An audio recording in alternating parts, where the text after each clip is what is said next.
I found 9 ways to save about $3,000 this year, starting with ideas you can use today, without working more hours, without a side hustle, and without feeling cheap. So let's jump right into it. Utilize your local library instead of streaming movies and TV shows. Libraries aren't just for dusty books anymore.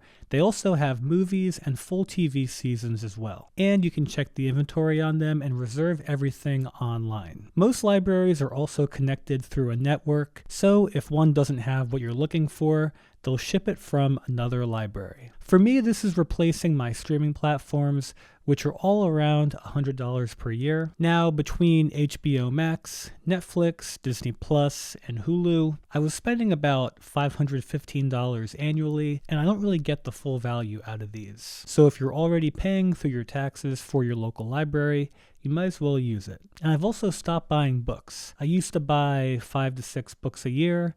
So let's just say if they're brand new, that's another $75 saved just from checking them out of the library. We'll talk a little bit more about this book later, but what's also nice about the library is when they give you about 2 or 3 weeks of a rental time, that also gives me motivation to actually read the book in that time frame. Now, I get it, there are some subscription services that you may want to keep, but the ones I do keep are intentional. For example, I am holding on to Spotify this year as I think it's really useful to use at the gym. Maybe in the future, I'll switch to just streaming music on YouTube for free. I'm also holding on to Amazon Prime, which I may cancel when it's not football season, as well as I'm holding on to YouTube TV, which I'm really just using to watch sports games. So being more minimalistic here can actually be a good thing because then you have less bills to worry about, and less subscriptions can also mean saving money, but also less mental clutter. Now going into my second tip here. I used to go to a fancy barber, but now I'm switching to a chain. My old barber would give me a complimentary beer, you get a hot towel. It was the whole experience. It was about $45 to $50 when all said and done, plus including parking to park in the city. So now I pay about $25 at Great Clips. It's about half the price. Given I get about 6 haircuts a year, maybe once every 2 months, that's about $150 saved over the year. And honestly, I think Great Clips does a pretty good job, so let me know in the comments if you think my hair is okay, if I should go back to my old barber.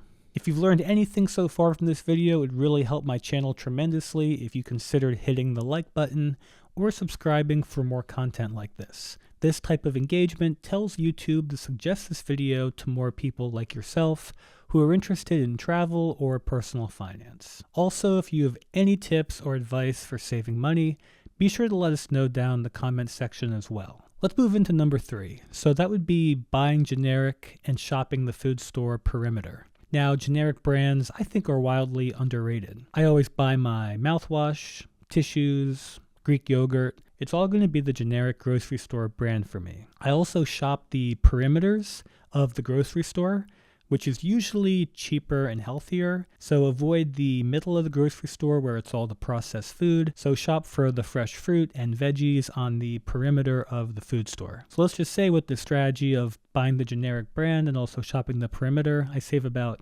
25% per grocery trip. So let's say my grocery bill is $100, now it's only $75. So now I'm saving $25 per, let's say I go every 2 weeks to the food store. So it's roughly about 26 trips a year or about $650 I'm saving. And this can vary depending on how frequently you go to the food store. Let's move into number 4. Maybe this is a weird one. You can take your loose change to the bank and they will often give you sleeves to put the coins in to be counted for cash. Don't take your money to the machines at the food store because they often take a decent percentage of the total just to count it. Now for me, for all the coins I have, I probably have about $100 in total, and this might be over a couple of years, just putting loose change here and there, finding it around the house, finding it in your car, but you might surprise yourself with what kind of loose change you can find and how that can really add up. Now, number 5 would be insurance review. Every 6 months, I'll review my insurance, auto, home, renters, whatever it is, and it's worth calling and asking your insurance for loyalty discounts, safe driver discounts, bundling, or just bring a competitor's quote and see what they will say. Now, I'm not going to add this to my total for this video because it can really vary, but for most people, this can save them hundreds of dollars. Now, moving to number 6, this was the hardest one. Restaurants and takeout. I completely stopped ordering takeout between food, fees, and tipping, I was spending, let's say, about $20 every 2 weeks. That's $520 a year. Now, I'll still go out to eat with my friends, but I just don't order solo takeout anymore. Also, like I mentioned with looking for loose change, look and see if you have old gift cards, because I'm pretty terrible with remembering to spend gift cards. So I found about $100 worth of gift cards over a couple years. So if I do want something, I will probably just use those gift cards. Now, number 7, getting coffee out. This next one is tough to admit. $7 coffees. Once a week, I used to go to any coffee shop for a cappuccino or a latte, and I get it. I enjoy the experience of going out to a coffee shop. Now, I am changing this habit. Now, I only go if I have a gift card, most commonly to Dunkin' or Starbucks, but saving $7 back every week is $364 I'm saving this year. Moving to number 8 is clothes.